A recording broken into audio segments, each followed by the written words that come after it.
Hello students, welcome to another episode of PSIR Current Affairs. Students, ये जो session मैं आपके साथ डिस्कशन में लेता हूँ, इसका प्राइम मोटिव बेसिकली उन न्यूज़ को कवर करना है for your UPSC as well as state commission examination जो PSIR से रिलेटेड है, whether that is related to your Indian constitution और योर इंडियन पॉलिटी और योर IR या आपके PSIR के किसी भी सेगमेंट से अगर कोई न्यूज़ करंट में है, वहाँ से कुछ न्यूज़ पिकअप करके मैं आपके साथ एग्जामिनेशन पॉइंट ऑफ व्यू से उस न्यूज़ को डिस्कस करता हूँ, जिससे कि जो PSIR ऑप्शनल बच्चे हैं जिनका PSIR ऑप्शनल है और उनको जो ये करंट अफेयर्स चैलेंजिंग लगता है, जो करंट अफेयर्स उनके लिए बहुत बड़ा एक हर्डल है, बैरियर है, बहुत टेंशन हो जाती है उनको कि कैसे हम करंट डिस्कस करें, कैसे हम करंट तैयार करें।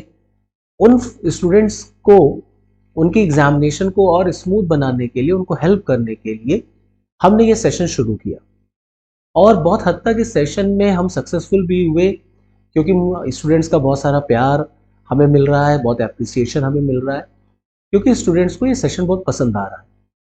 क्योंकि न्यूज़पेपर जब हम पढ़ते हैं तो न्यूज़पेपर तो पढ़ रहे हैं, लेकिन अब उस न्यूज़पेपर में से कौन सा न्यूज़ जो है वो हमारे ऑप्शनल पेपर के लिए काम का है, ये फाइंड आउट करने में स्टूडेंट्स को थोड़ी सी दिक्कत आती है। उसी चीज़ को सॉल्व करते हुए, उसी चीज़ में स्टूडेंट्स की हेल्प करने के लिए हमने ये सेशन शुरू किया और उसी सीक्वेंस में आज फिर हम आपके साथ दो इम्पॉर्टेंट न्यूज़ को डिस्कशन में लेंगे जो आपके PSIR ऑप्शनल करंट अफेयर्स का पार्ट है। तो चलिए देखते हैं वो दो न्यूज़ कौन कौन सी हैं जहां पर हम आपके साथ डिस्कशन में लेंगे। Now, the first news is related to the recent judgment of the Supreme Court that the Supreme Court upholds 10% quota for economically weaker section. We will analyze this news. And the second is the news related to your IR international affairs, that is the German decoupling. Okay, हम समझने की कोशिश करेंगे कि Germany के जो chancellor हैं जो अभी चाइना विजिट पर थे, वो क्यों गए थे चाइना, क्या रीजन था और क्यों इतना विवाद हो गया उनके उस विजिट पर। तो चलिए पहले शुरुआत करते हैं हम लोग सुप्रीम कोर्ट के जजमेंट से। अभी रिसेंटली सुप्रीम कोर्ट का जजमेंट आया और सुप्रीम कोर्ट ने 10% जो गवर्नमेंट ऑफ इंडिया रिजर्वेशन दे रही थी, जो कोटा अलॉट किया था इकोनॉमिकली वीकर सेक्शन के लिए, उसको सुप्रीम कोर्ट ने सही माना है और सुप्रीम कोर्ट ने उसको अपहोल्ड कर दिया। ये जो जजमेंट आया था, this was basically a split verdict. Split verdict का मतलब है कि ये 3:2 के जजमेंट या 3:2 के रेशियो में आया था जजमेंट, जहां जो 3 जजेस थे वो गवर्नमेंट ऑफ इंडिया के इस डिसीजन के फेवर में थे और 2 ऐसे जज थे सुप्रीम कोर्ट के जिन्होंने इस गवर्नमेंट के स्टैंड को डिनाई किया था, उसको रिजेक्ट किया, उसका क्रिटिसिज्म किया, आलोचना की। तो क्योंकि जो जजमेंट होता है वो मेजॉरिटी में लिया जाता है, इसीलिए 3 जजेस मेजॉरिटी में चले गए, तो 3:2 का वर्डिक्ट आया और सुप्रीम कोर्ट में जो मैक्सिमम जज थे वो इसके फेवर में थे, इसीलिए सुप्रीम कोर्ट का जजमेंट था वो अपहोल्ड हो गया 10% reservation. Now the court in its split verdict said that the law on economically weaker section quota does not violate the basic structure of the constitution. इस news में हम ये भी देखेंगे कि कौन कौन से जजेस ने अपने क्या क्या राय रखी थी, उसको भी हम लोग एनालाइज करेंगे।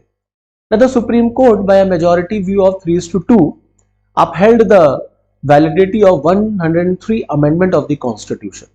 याद रखिएगा फ्रेंड्स कि जो रिजर्वेशन दिया गया था इकोनॉमिकली वीकर सेक्शन को, वो कॉन्स्टिट्यूशन का कौन सा अमेंडमेंट था? That was 103, providing 10% reservation to the people belonging to economically weaker section in education and the government jobs. Now the justice Dinesh Maheshwari, justice Bela M Trivedi, justice BP Pariwal ruled in favour of the quota. तो 3 ये जजेस हैं जिन्होंने justice Maheshwari, honourable justice Trivedi and honourable justice Pariwal, इन्होंने quota के favour में judgement दिया, stating that the law on the reservation of economically weaker section does not violate the basic structure of the constitution. Meanwhile justice Bhatt dissent and chief justice of India, उस समय जो chief justice थे, जब मैं ये video shoot कर रहा हूं तो अब तो चीफ जस्टिस चेंज हो चुके हैं, justice of India UU Lalit को कंकर्ड विथ हिम। तो जो जस्टिस चीफ जस्टिस थे इंडिया के यूयू ललित साहब, वो बेसिकली जस्टिस भट्ट के जो आर्ग्यूमेंट था, जस्टिस भट्ट का जो स्टैंड था, उन्होंने उसके साथ अपने आप को देखा। तो 2 जज एक तरफ हो गए और 3 जज एक तरफ हो गए। Now Justice Maheshwari said economically weaker section quota does not violate equality and basic structure of the constitution। Basically इस रिजर्वेशन को जो चैलेंज किया गया था सुप्रीम कोर्ट में, उसमें बेसिकली यही बात बोली गई थी that this quota, this reservation of economically weaker section, it violates the basic structure of the constitution and is totally against the rule of equality, that is it violates article 14, article 15 and article 16। now क्योंकि supreme court में ये बोला गया, जब ये इस law के against supreme court में चैलेंज किया गया था जब ये लॉ, तो जो पिटिशनर्स थे जिन्होंने पिटिशन फाइल की थी, उन्होंने बेसिकली ये बात कहा कि क्योंकि कॉन्स्टिट्यूशन में देखिए जो रिजर्वेशन दिया जाता है वो बेसिकली सोशली और एजुकेशनली बैकग्राउंड पे दिया जाता है। इकोनॉमिकल बैकग्राउंड पर ऐसा कोई रिजर्वेशन कॉन्स्टिट्यूशन में नहीं दिया जाता, क्योंकि इकोनॉमिकल वर्ड हमारे कॉन्स्टिट्यूशन में नहीं लिखा हुआ था। तो there were basically 2 stand, one is your social and second is your educational. तो जब हम पिछड़ापन देखते हैं ना, बैकवर्डनेस जब हम काउंट करते हैं, तो हम देखते हैं कि कौन सी ऐसी पॉपुलेशन है, कौन सी ऐसी कम्युनिटी है which is that community which is socially and educationally backward। okay, so on the basis of socially and educationally backward the government provides reservation। okay, ये इकोनॉमिकल वर्ड नहीं था। 103 अमेंडमेंट से गवर्नमेंट ऑफ इंडिया ने ये economical word जोड़ दिया। तो जो इसके अगेंस्ट में गए थे उन्होंने यही बोला कि ये तो वर्ड है ही नहीं, और ये वर्ड बाद में जोड़ा गया, इसका मतलब है ये बेसिक स्ट्रक्चर को जो है वायलेट करता है, ये हमारे इक्वालिटी के रूल को वायलेट करता है। लेकिन जस्टिस महेश्वरी ने जब अपना स्टैंड पढ़ा, जब उन्होंने अपना वर्डिक्ट पढ़ा, तो उन्होंने कहा that the quota does not violate equality and basic structure of the constitution. Reservation in addition to existing reservation does not violate provisions of the constitution. जो भी आरक्षण दिया जा रहा है, एग्जिस्टिंग रिजर्वेशन जो है, उसके साथ साथ कोई और रिजर्वेशन भी दिया जाता है, तो वो संविधान का उल्लंघन नहीं करता। Now, Justice Maheshwari also said that the basic structure cannot be breached by enabling state to make provisions for education. Reservation for economically weaker section does not violate basic structure on account of 50% ceiling limit because ceiling limit is not inflexible। okay, means जो ये 50% का reservation ceiling लगा हुआ था, that कि आप 50% से ऊपर नहीं जा सकते, इंदिरा साहनी केस में जो सीलिंग लगाई गई थी, कोर्ट ने कहा कि ये 50% का रिजर्वेशन जो है ये कोई रिजिड नहीं है, ये रिजिड नहीं है कि आप इसके ऊपर नहीं जा सकते, it is flexible in nature. Now honourable जज justice Trivedi said that the socially and educationally backward classes form separate categories, they can't be treated at par with unreserved category। benefit under economically weaker section cannot be said to be discriminatory। तो justice Trivedi ने बोला कि जो benefit दिया जा रहा है economically weaker section को, it can not be said to be discriminatory, वो डिस्क्रिमिनेटरी नहीं है, वो भेदभाव नहीं कर रहा। Now justice Bhatt was of the view that reservation is contrary to the essence of equal opportunity। मैंने आपको बताया कि 2 जज जो थे वो इस लॉ के अगेंस्ट थे, एक आपके जस्टिस भट्ट साहब और दूसरे आपके former chief justice of India that is mister UU Lalit. तो जस्टिस भट्ट साहब ने क्या कहा that the reservation is contrary to the essence of equal opportunity. जो रिजर्वेशन दिया जा रहा है वो इक्वल अपॉर्चुनिटी के खिलाफ है। And the 103rd amendment practice prohibited forms of discrimination। okay, now Justice Bhatt also said that the reservations were designed as powerful tool to enable equal access। introduction of economic criteria and excluding SC, ST, OBC saying they had these pre-existing benefit is injustice। मतलब ये कहना कि SC, ST, OBC को तो already मिल रहा है benefit, और economical criteria पर कुछ और लोगों को रिजर्वेशन दे देना, ये बेसिकली इनजस्टिस होगा। Now Justice Ravindra Bhatt also said that by excluding the poor among SC, ST, OBC from economically backward classes, the amendment practices constitutionally prohibited form of discrimination. Now, Justice Padiwal was of the view that reservation is not an end, it is a means. जो reservation है वो कोई and नहीं है, it's a means, वो एक माध्यम है, मीन्स है, एक तरीका है. It should not be allowed to become a vested interest. Okay, it should not be allowed to become a vested interest, मतलब उसका मिसयूज नहीं होना चाहिए. No, who are weaker, economically weaker section in India. हम अपने देश में economically weaker section की पहचान कैसे करते हैं, क्या डेफिनेशन है इकोनॉमिकली वीकर सेक्शन की. So apart from socially and educationally backwardness and experiences of untouchability in India, there are some castes that are economically poor but not socially backward. हमारे देश में कुछ ऐसी कास्ट हैं जो इकोनॉमिकली पुअर तो हैं लेकिन सोशली बैकवर्ड नहीं है. मतलब socially backward in the sense का मतलब कि उनके साथ भेदभाव सामाजिक तौर पे नहीं होता, जैसे छुआछूत उनके साथ नहीं होता, अनटचेबिलिटी उनके साथ प्रैक्टिस नहीं की जाती. हाँ, ये जरूर है कि वो लोग गरीब हैं, तो उनको हम जो है वो इकोनॉमिकली पुअर कहेंगे. They are not entitled for caste based affirmative action under reservation. ऐसे लोग जो गरीब हैं वो कास्ट बेस्ड एफर्मेटिव एक्शन के हकदार नहीं है. They are generally known as general category people. ऐसे लोग जनरल कैटेगरी के होते हैं जिन्हें रिजर्वेशन का फायदा नहीं मिलता. Not entitled to reservation benefit meant for SC, ST and OBC. The government of India has defined them as economically weaker section. इन्हीं को हम इकोनॉमिकली वीकर सेक्शन कहते हैं, जो बेसिकली जनरल कैटेगरी में आते हैं.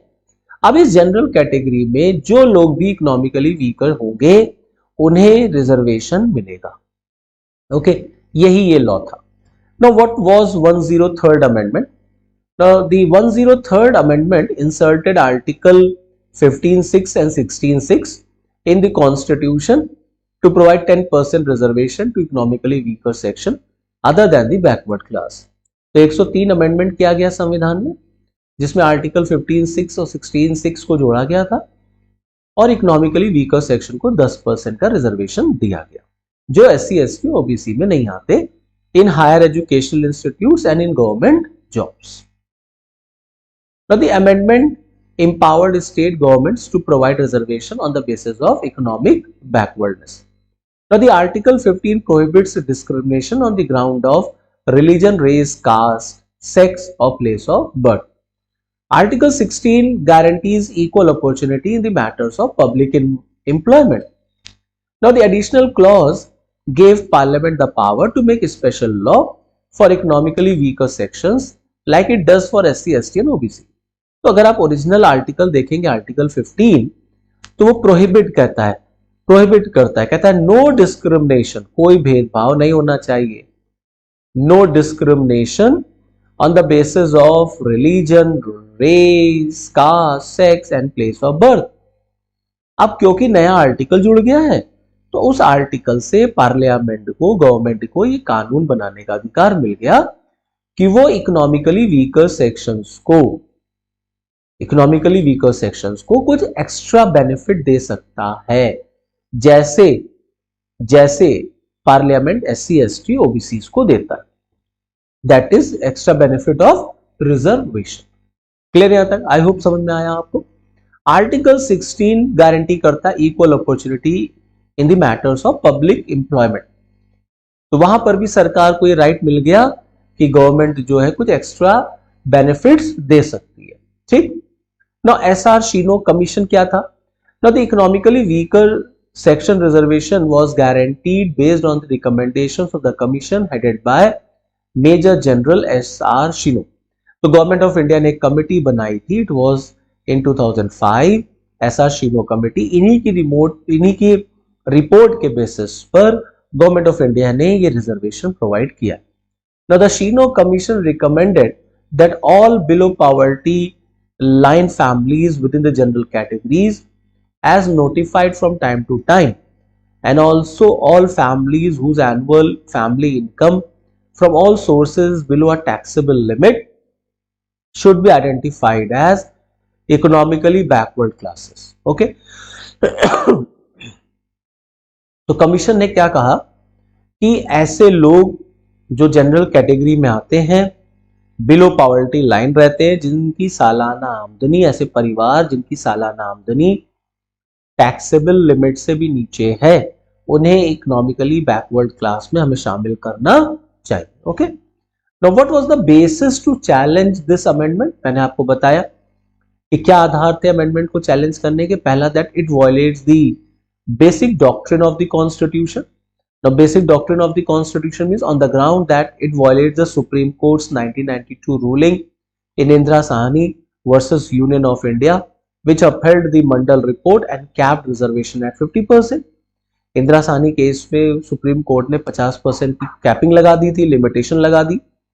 और अब जब ये जो है रिकमेंडेशन इंप्लीमेंट की गई, जब ये रिजर्वेशन दिया गया, तो जो रिजर्वेशन की लिमिट थी वो 50% से ऊपर चली गई। तो सबसे पहले तो ये आधार बनाया गया चैलेंज करने का। दूसरा, the court held that economically backwardness can not be the sole criteria for identifying a backward class. Supreme court ने यह भी बोला कि इकोनॉमिकली बैकवर्ड जो है वो सोल क्राइटेरिया नहीं हो सकता बैकवर्ड क्लास को आइडेंटिफाई करने का। Issue of private unaided educational institutes, they have argued that their fundamental right to practice a trade and profession is violated when the state compels them to implement its reservation policy and admit students on any criteria other than merit.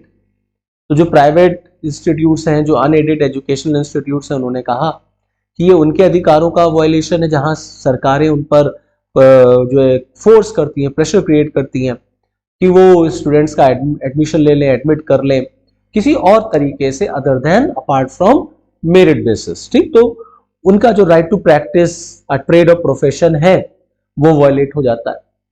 So overall ये कुछ reasons थे जिसकी वजह से article amendment 103 को challenge किया गया था।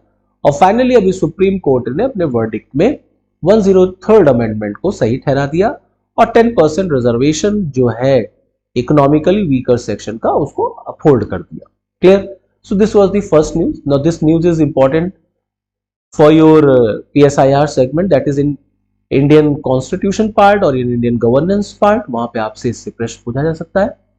प्लस ये आपके GS के पार्ट के लिए भी इंपॉर्टेंट है, इंडियन पॉलिटी के। Okay, now moving to the next news. Now this news is related to your IR part, international affairs का ये पार्ट है, the German decoupling. Okay, now यहां पर आपको दो पर्सनालिटीज दिख रहे होंगे।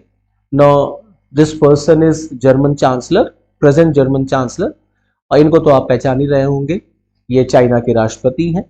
अभी बेसिकली जर्मनी के जो चांसलर हैं ओलाफ श्लोज, ये बेसिकली चाइनीज विजिट पर थे और काफी आलोचना हुई, काफी राजनीति इसमें शुरू हो गई, अमेरिका वगैरह ने बड़ा विरोध करना शुरू कर दिया। तो ये चाइना क्यों गए और चाइना जाने के पीछे बेसिकली इनका मकसद क्या था और ये क्यों कंट्रोवर्सी हुई? तो एक्चुअली में जर्मनी के चांसलर का ये चाइना विजिट उस समय हुआ है जब रशिया और यूक्रेन के बीच में लड़ाई चल रही, और रशिया यूक्रेन के बीच में जब लड़ाई शुरू हुई तो अमेरिका प्लस सभी यूरोपियन कंट्रीज ने रशिया के ऊपर बैन लगा दिया, रशिया को आइसोलेट कर दिया, अपने रिलेशंस ऑलमोस्ट ब्रेक कर ली। उसमें जर्मनी भी था और चाइना एक ऐसा देश था जिसने रशिया का सपोर्ट किया।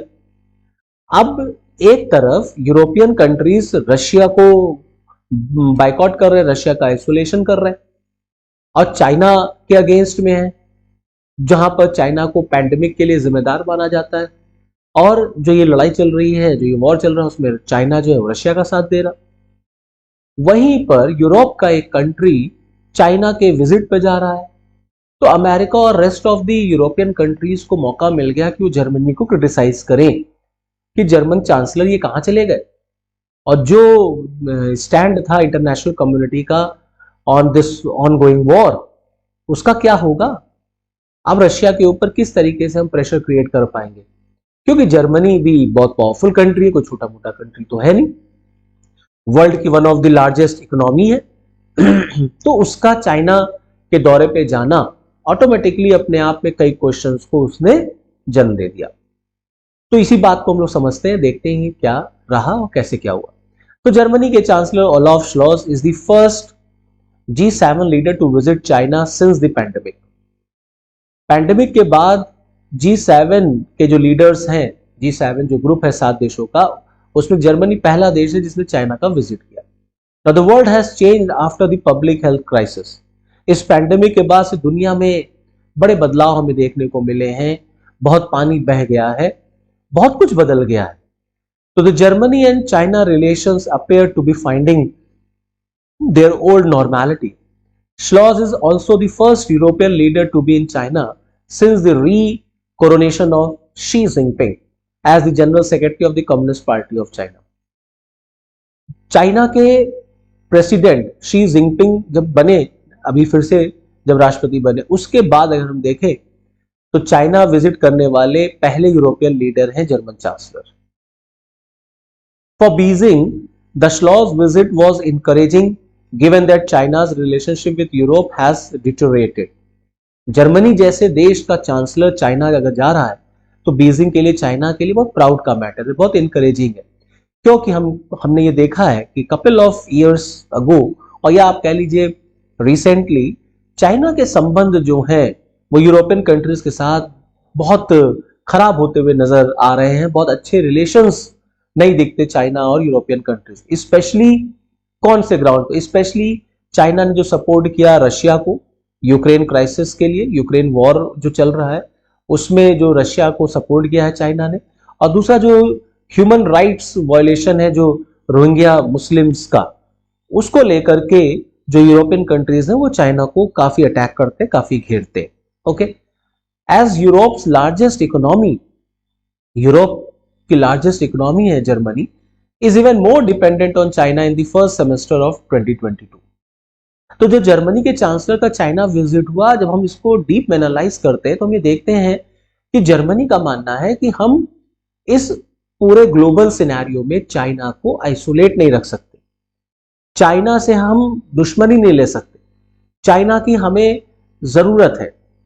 रीजन इज कि इस पैंडेमिक के बाद और इस ऑनगोइंग वॉर के बाद यूरोपियन कंट्रीज भी, स्पेशली जर्मनी भी, बहुत डाउनफॉल देखने को मिल रहा है वहां पर, उसकी भी इकोनॉमी में बहुत गिरावट देखने को मिल रही है। हर देश कहीं ना कहीं जो है वो क्राइसिस से जूझ रहा है, पैंडेमिक के बाद से इकोनॉमिकल क्राइसिस को फेस कर रहा है, और हर देश एफर्ट लगा रहा है अपनी इकोनॉमी को फिर से ट्रैक पर लाने के लिए। तो जर्मनी के चांसलर का भी यही मानना है कि हम चाइना को अलग थलग नहीं कर सकते, क्योंकि चाइना की जरूरत जो है वो यूरोपियन कंट्रीज को है। तो Germany is even more dependent on China in the first semester of 2022। Now Germany investment in China in this period was 10 billion euro. Bilateral trade rose slightly by 0.9% to 173.57 billion dollar. Germany imports are up by 54% and Germany's growth rate of 1.9% jeopardizes its medium term plan। तो आप देखिए Germany ने 10 billion euro का investment किया China में, bilateral trade बढ़ा 173.57 billion dollar का हो गया बढ़ करके। Now despite the Ukraine crisis and critical focus on China, German investment in China increased by 30% in 2022। Crisis की वजह से, यूक्रेन के संकट की वजह से, और चाइना का जो, या चाइना के ऊपर जो वर्ल्ड का अटैक है, जो क्रिटिकल फोकस है, उसके बाद भी हम ये देखते हैं कि जर्मनी का इन्वेस्टमेंट चाइना में बढ़ा है 30% तक। KfW,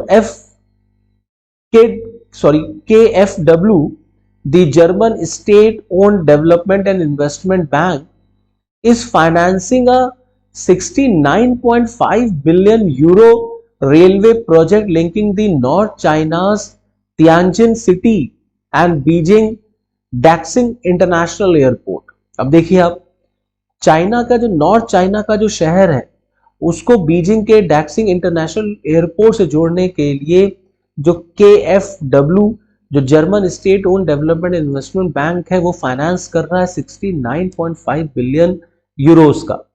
the China is buying 140 Airbus aircraft for 17 billion dollar. ये फिगर, ये फैक्ट शो कर रहा है कि कैसे जर्मनी और चाइना आपस में ट्रेड कर रहे हैं, आपस में रिलेशंस बनाए हुए, डिस्पाइट द फैक्ट कि world is very critical about China's stand over Russian crisis and world is very critical over due to the issue of pandemic. उसके बाद भी हम देख रहे हैं जहां एक तरफ सारा यूरोप जो है वो चाइना की आलोचना कर रहा है, उसको क्रिटिसाइज कर रहा है, अटैक कर रहा है, वहीं जर्मनी के चांसलर जो है वो चाइना विजिट कर रहा है। इसीलिए जर्मनी के चांसलर पर वर्ल्ड की तरफ से हमें अटैक होता हुआ दिखा। Now, Schlos's visit was also in the context of deteriorating US-China relations and bipolarization. अब अमेरिका ने भी जर्मन चांसलर के इस विजिट को क्रिटिसाइज किया। क्यों? क्योंकि ऑलरेडी हम ये देख रहे हैं कि पैंडेमिक के दौरान हमने देखा कि कैसे चाइना और रशिया के रिलेशन जो है वो खराब हुए। ट्रम्प के टाइम पर इकोनॉमिकल रिलेशंस भी बहुत खराब हुए। ट्रेड वॉर चाइना और अमेरिका के बीच में हमको देखने को मिली। प्रोटेक्शनिज्म की पॉलिसी दोनों देशों ने अपनाई। प्लस पैंडेमिक के लिए अमेरिका ने चाइना को जिम्मेदार ठहराया। तो अमेरिका और चाइना के रिलेशन जहां खराब हो रहे हैं, बाइपोलराइजेशन जहां हो रहा, वहां जर्मनी के चांसलर चाइना विजिट कर रहे हैं। और भी बहुत सारे रीजंस हैं जहां पर हम देखते हैं कि जर्मनी की आलोचना हो रही। No, due to the Ukraine crisis, Germany quickly followed the US in strategic term. जब यूक्रेन क्राइसिस शुरू हुआ तो जर्मनी ने तुरंत अमेरिका के पाथ पर चलना शुरू किया, अमेरिकन स्ट्रैटेजी को उसने फॉलो किया। Breaching it's engagement with Russia, अपने सारे संबंध जर्मनी ने रशिया से तोड़ लिए। इसका मतलब है कि कहीं ना कहीं जर्मन जो है वो अमेरिका को सपोर्ट करने लग गया। जब आप अमेरिका को सपोर्ट कर रहे हैं, that means you can't support China. लेकिन अब हमें क्या देखने को मिल रहा है कि जैसे जैसे वॉर आगे बढ़ती चली गई, हमने देखा कि जो देश चाइना के क्रिटिक थे वो चाइना की तरफ फिर मूव कर गए। उसी में हमको ये विजिट देखने को मिली। On China it remains cautious since its economic interest are critical.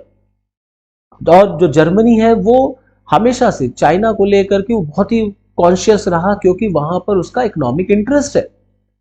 और इकोनॉमिक इंटरेस्ट हमें ये देखने को मिलता है that the ruling SPD believes that the German enterprises cannot afford a decoupling from China। तो जो जर्मनी की रूलिंग पार्टी है SPD, उसका ये मानना है कि जर्मनी की जो कंपनीज हैं, जर्मन इंटरप्राइजेस हैं, वो चाइना से डीकपलिंग अफोर्ड नहीं कर सकते, चाइना से अपने आप को अलग नहीं कर सकते, since they are already suffering due to pandemic, the energy crisis and delinking from Russia. Pandemic की वजह से, एनर्जी क्राइसिस की वजह से और रशिया को बाइकआउट करने की वजह से, रशिया से अपने संबंध तोड़ने की वजह से ऑलरेडी जर्मनी भी सफर कर रहा है। तो अब इस कंडीशन में, सिनेरियो में अल्टरनेट क्या है? तो व्हाट इज द अल्टरनेटिव? तो अल्टरनेटिव के फॉर्म पे निकल के आ रहा है चाइना। तो जर्मनी का मानना है that German enterprises can not afford a decoupling from China. Now the visit indicated German strategic autonomy. ये जो जर्मनी के चांसलर का विजिट हुआ, इसको जर्मन का स्ट्रैटेजिक ऑटोनॉमी के रूप में देखा जा रहा है, जहां जर्मनी अपने आप आगे चल करके ऑटोनॉमसली अपनी पॉलिसीज को क्रिएट कर रहा है और अमेरिका से हट करके, अमेरिका के अगेंस्ट जाकर के वो जो है चाइना का विजिट कर रहा है और चाइना के साथ अपने इकोनॉमिकल रिलेशंस डेवलप कर रहा है।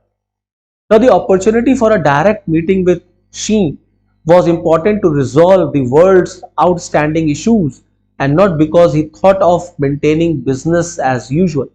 China had hugely changed, and since China had changed, the German response must also alter. ऐसा माना गया कि चाइना में जबरदस्त बदलाव देखने को मिला है, और क्योंकि चाइना ने अपने आप में सुधार किया है, अपने माइंडसेट में सुधार किया है, तो इसीलिए जर्मन का रिस्पॉन्स जो है वो भी चेंज होना चाहिए, उसको भी हमें अल्टर करना पड़ेगा। Now secondly, the world had also changed. Russia was a threat to be tackled with Chinese help. Russia विश्व के लिए एक खतरा था जिसे टैकल किया जाना था चाइना की हेल्प से। China as a permanent member of UN Security Council was reminded of its special responsibility to abide by UN Charter principles and to influence Russia. क्योंकि चाइना यूएन सिक्योरिटी काउंसिल का permanent member है, तो Russia को influence करने के लिए Russian Ukraine war को देखते हुए चाइना को या चाइना से ये उम्मीद की गई कि चाइना एक रिस्पॉन्सिबल कंट्री की तरह अपना रोल प्ले करे और रशिया पे दबाव बनाए, रशिया पे अपना इन्फ्लुएंस क्रिएट करे, रशिया के इस डिसीजन को चेंज करा सके। Now the German chancellor spoke about multipolarity in the world. उन्होंने मल्टीपोलैरिटी की बात कही and the need to expand Germans partnership. तो बेसिकली मल्टीपोलैरिटी की वजह से और जर्मनी के पार्टनरशिप्स को बढ़ाने के लिए, क्योंकि जिस दौर से जर्मनी गुजर रहा है या जिस दौर से पूरा यूरोप, पूरा वर्ल्ड गुजर रहा है इकोनॉमिकल क्राइसिस से, उस कंडीशन में जर्मनी का मानना है कि चाइना को आप अलग नहीं कर सकते, वी नीड चाइना। इसीलिए हम चाइना को जो है या चाइना से हम अपने रिलेशंस खराब नहीं कर सकते। इसीलिए हम देखते हैं कि जर्मनी के जो चांसलर हैं उन्होंने चाइना का विजिट किया। No he said China should not be isolated, the importance of China is an economic partner of Germany and Europe remained. जो चाइना का महत्व है जर्मनी और यूरोप के इकोनॉमिक पार्टनर के लिए आज भी बना हुआ है। Berlin did not want to decouple from it. Berlin China से अपने रिलेशंस खराब नहीं करना चाहता, अपने रिलेशंस तोड़ना नहीं चाहता। Germany would seek a more level playing field and diversification with China. Now, risky dependencies had developed with respect to raw material, rare earth or cutting edge technology. Risky dependencies had developed. Dependency जो है वो बहुत आजकल uncertain हो गई है। जिस तरीके का ग्लोबल सिनेरियो चल रहा है, जिस तरीके का ग्लोबल एनवायरनमेंट चल रहा है, वहां पे आप किसी एक कंट्री पर डिपेंड नहीं हो सकते। तो आपको मल्टीपोलर बनना पड़ेगा, आपको डिफरेंट ग्रुप्स का मेंबर बनना पड़ेगा, आपको डिफरेंट कंट्रीज के साथ अपने इकोनॉमिकल पार्टनरशिप्स डेवलप करने पड़ेंगे। German businesses were creating some alternate supply chain. Trade and investment between China and Germany will now seek a differentiated basis. Germany seeks diversification and strengthening rather than protectionism and withdrawal. तो जर्मनी के chancellor का साफ मानना है कि Germany diversification में believe करता है, स्ट्रेंथनिंग में बिलीव करता है, ना कि प्रोटेक्शनिज्म में या विड्रॉवल में बिलीव करता है। मतलब जर्मनी कई देशों के साथ मिलकर के अपने व्यापार को बढ़ाना चाहता है। About Taiwan, The Germany said that Germany follows one China policy. Taiwan को लेकर के जर्मनी ने कहा कि हम वन चाइना पॉलिसी को फॉलो करते हैं। And any change to its status must be peaceful and through mutual agreement. और अगर उसमें कोई बदलाव करना है, so that must be peaceful and through mutual agreement. Now the significance of this visit is that Germany has again shown its desire to attain strategic autonomy from the US. तो strategic autonomy को show करता है Germany के chancellor का ये visit, जहां America का interference नहीं दिख रहा है, जहां अमेरिका का प्रेशर नहीं दिख रहा है। Germany freely, strategically, autonomously China visit करके आया, और जो कि वॉर में उसने अमेरिका का सपोर्ट किया over the issue of Russia. With the Ukraine crisis at an impasse, Europe is paying the price both for sanctions and reduced energy supplies. इस जो क्राइसिस चल रहा है, जो यूक्रेन क्राइसिस चल रहा है, इसमें पूरा यूरोप जो है वो प्राइस पे कर रहा है। जहां पर हमें देखने को मिलता है एनर्जी सप्लाई की क्राइसिस हो गई है, जहां पर हमें देखने को मिलता है वीट की क्राइसिस हो गई, फर्टिलाइजर की क्राइसिस आ गई। So Germany seems to be ready to not give up on China despite European and domestic opposition. ऐसी कंडीशन में जर्मनी इस बात को तैयार नहीं है कि वो चाइना को छोड़ दे, और इस बात को वो जान रहा है कि पूरे यूरोप में और डोमेस्टिक लेवल पर जर्मनी में भी जर्मनी के चांसलर का विरोध हो रहा है कि जर्मनी के चांसलर को चाइना नहीं जाना चाहिए था। Now it needs to save its economic development from the predations of war. अभी फिलहाल जर्मनी के लिए क्या चीज जरूरी है? तो अभी जर्मनी के लिए जरूरी है कि वो अपने इकोनॉमिक डेवलपमेंट को बचाए। जो लड़ाई का जो एडवर्स इंपैक्ट पड़ा है पूरे वर्ल्ड पर, उससे हम अपने इकोनॉमी को बचा सकें। इसीलिए जर्मनी के चांसलर ने जो है चाइना विजिट किया। क्लियर? आई होप आपको समझ में आया होगा क्या इशू रहा। नो, एक टर्म इसी विजिट से बड़ा रिलेटेड है, दैट इज स्कॉच्ड अर्थ टैक्टिक। तो बेसिकली ये स्कॉच्ड अर्थ टैक्टिक क्या है? तो ये स्कॉच्ड अर्थ टैक्टिक वर्ड एक्चुअली में यूज हुआ फॉर योर रशिया और रशियन टैक्टिक और रशियन स्ट्रैटेजी अगेंस्ट यूक्रेन। तो ये क्या होता है? तो under स्कॉच्ड earth tactic part of military strategy, जो टैक्टिक होती है वो एक मिलिट्री का एक ऐसी स्ट्रैटेजी है which seeks to destroy anything that could be of use to enemy. मतलब इस टैक्टिक के यूज से, इस टैक्टिक के अंडर ये मिलिट्री की ऐसी स्ट्रैटेजी है जहां पर एक देश की मिलिट्री सामने वाले देश का हर चीज बर्बाद कर देती है जिसको वो ये मानती है कि इसको यूज कर सकता है एनिमी दूसरे देश को बर्बाद करने के लिए। So which seeks to destroy anything that could be of use to the enemy. दुश्मन के लिए जो कुछ भी प्रयोग का होगा उसे बर्बाद कर दिया जाए, उसको खत्म कर दिया जाए। इसी मिलिट्री स्ट्रैटेजी को या इसी टेक्निक को स्कॉच्ड अर्थ टेक्निक कहते हैं। और इसमें जब हम बर्बाद करते किसी भी चीज को, तो that includes energy supply, bridges, provision stores, agriculture fields, road, railway etcetera. तो ये जो रशिया यूक्रेन में लड़ाई चल रही है इसमें हम देख रहे हैं कि जो रशिया है वो बहुत हद तक इसी प्रकार की स्ट्रैटेजी को फॉलो कर रहा है।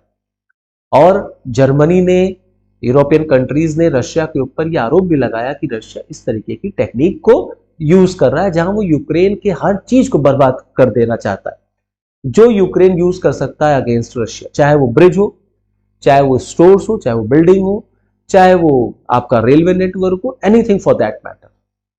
So the destruction could be carried out by the enemy or by the retreating army of a country which does not want invader to use its resources. जो इन्वेडर है वो ये नहीं चाहता कि जो दुश्मन देश है वो अपने संसाधनों का प्रयोग कर पाए। Harming civilians as part of this strategy has been banned under the 1977 Geneva Convention.